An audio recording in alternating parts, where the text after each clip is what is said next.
અમદાવાદ ગ્રામ્યમાં મુશળધાર વરસાદ ખાબક્યો છે। દસક્રોઈ તાલુકાના ગામોમાં જળબંબાકારની સ્થિતિ થઈ ગઈ છે। દસક્રોઈનું ભાટ ગામ બેટમાં ફેરવાઈ ગયું છે।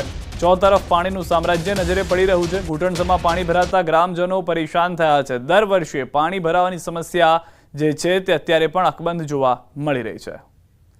તો આ ભાટ ગામના દ્રશ્યો મેં આપને બતાવી રહ્યા છે। દસક્રોઈની અંદરની આ પરિસ્થિતિ છે, જાણે એક સાથે 10 થી 15 ઇંચ વરસાદ થઈ ગયો હોય તે પ્રમાણેની પરિસ્થિતિ જોવા મળી રહી છે। પાણીનું સામ્રાજ્ય છે। રવિવાર હોવાને કારણે થોડી હાલાકી સ્થાનિકો અને રહીશોને ઓછી થઈ રહી છે। વાહન વ્યવહારને ઓછી થઈ રહી છે, કારણ કે નોકરી ધંધે જતા લોકોને આજનો દિવસ રજા હોવાને કારણે પરિસ્થિતિ થોડી કાબૂમાં જોવા મળી રહી છે। જો ચાલુ દિવસ હોત તો વધુ મુશ્કેલીનો સામનો કરવો પડ્યો હોત। ભાટ ગામ જે છે આખું બેટમાં ફેરવાઈ ગયું હોય તે પ્રમાણેના દ્રશ્યો જોવા મળી રહ્યા છે।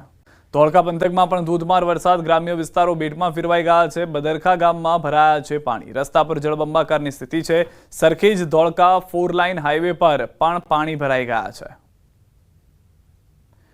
તો સરખેજના દ્રશ્યો આપ જુઓ, ધોળકાના રસ્તાના દ્રશ્યો આપ જુઓ। મોટા ભાગના જે વાહનો છે તે બંધ થતા જોવા મળી રહ્યા છે। હાઈવે પર બસો ખોટકાઈ ગઈ હોય તેવા પણ દ્રશ્યો જોવા મળ્યા છે અને બસીસ જે ખોટકાઈ ગઈ હોવાની પરિસ્થિતિ છે તેના કારણે જેસીબી અને ટ્રેક્ટરની મદદ લેવામાં આવી રહી છે। લોકો હાલમાં ઢીચણસમા પાણીમાંથી પસાર થવા માટે મજબૂર થયા છે।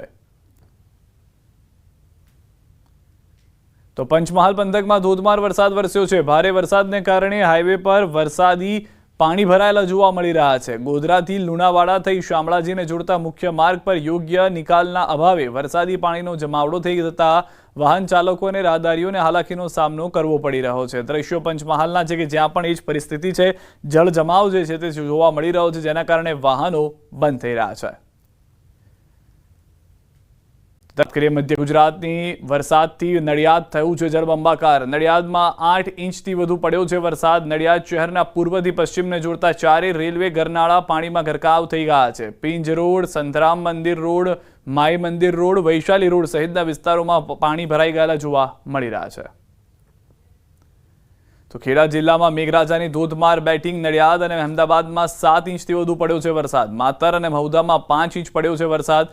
ભારે વરસાદ પડતા નીચાણવાળા વિસ્તારમાં પાણી ભરાઈ ગયા છે। ખેડા જિલ્લાનું વહીવટીતંત્ર એક્શન મોડમાં છે।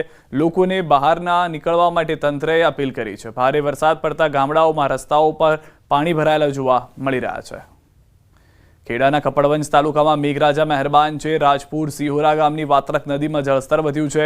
ગરનાળામાં ફરી વળ્યા છે વાત્રક નદીના પાણી। ગરનાળા પર પાણી ફરી વળતા હાલ રસ્તો બંધ કરવો પડ્યો છે। રસ્તો બંધ થતા 10 જેટલા ગામોને વાહન વ્યવહાર ખોરવાઈ ગયો છે। હાલાકીનો સામનો કરવો પડી રહ્યો છે। શિહોરાથી અમિયાપુર, આંબલિયાળા, તેનપુર, રોજડ સહિતના 10 ગામના લોકોને મુશ્કેલી થઈ રહી છે।